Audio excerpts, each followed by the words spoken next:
BA, BSc, BCom में पास होने के लिए कितने नंबर लाना अनिवार्य है, यानी कि पर सब्जेक्ट में कितने नंबर जरूरी हैं, आपको उतना लाना ही लाना पड़ेगा वरना आप फेल कर दिए जाएंगे।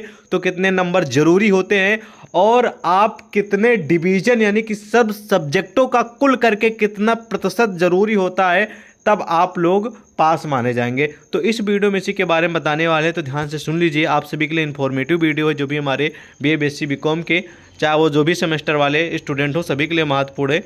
ठीक है, तो आप सभी की जो परीक्षाएं हुई हैं, ठीक है, तो आप अगर इससे कम नंबर पाएंगे तो फेल माने जाएंगे, अगर इससे आप ऊपर पाएंगे तो आप पास मानेंगे। ठीक है, चलिए मैं आपको बता दे रहा हूँ। इस बार जब से ने पाया यानी कि नई शिक्षा नीति आई है, तब से मान लीजिए सेमेस्टर प्रणाली लागू हो गई, और जो पूर्णांक होता है वो आप सभी को मालूम कितने नंबर का होता है। इस बार कितने नंबर का पूर्णांक होता है जो पर पेपर आप देते हैं, फर्स्ट सेमेस्टर में दिया, सेकेंड में दिया, फोर्थ में दिया, फिर किसी सेमेस्टर में हमने परीक्षा दी, तो कितने नंबर का पूर्णांक होता है?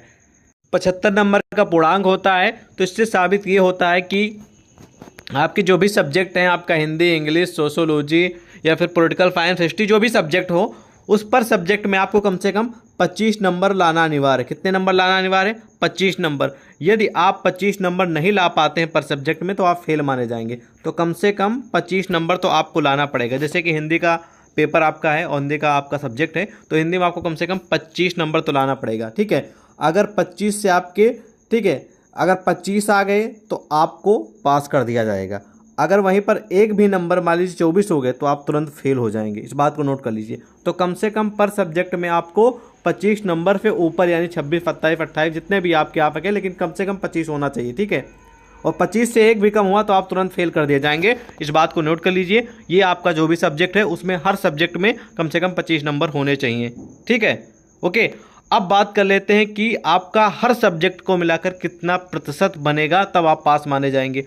जितने भी सब्जेक्ट आपके होते हैं उन सब्जेक्टों के जितने भी नंबर मिलते हैं उनको अगर एक कैलकुलेट किया जाए, एक में जोड़ा जाए, तो कितने प्रतिशत पे आप लोगों को पास किया जाता है। ठीक है, तो उसकी भी जानकारी दे रहा हूँ।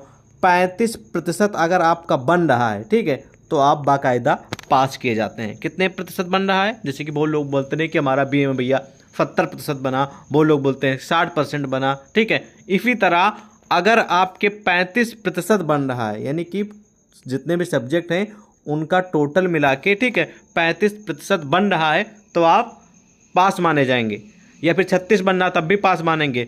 यदि वहीं कहीं पर अगर 34 बन रहा तो आप टोटली फेल माने जाएंगे। ठीक है, तो कुल मिला के आपको इतने प्रतिशत और इतने नंबर लाना हर सब्जेक्ट में अनिवार्य। इस बात को नोट कर लीजिए। आई होप आपको समझ में आ गया भी होगा। ठीक है, इसके अलावा अभी भी कोई कन्फ्यूजन है, कोई भी डाउट है तो आप कमेंट करके पूछ सकते हैं। ये आपका अपना है चैनल सक्सेस टू यू है, और मिलते हैं एक और नई वीडियो के साथ। जय हिंद।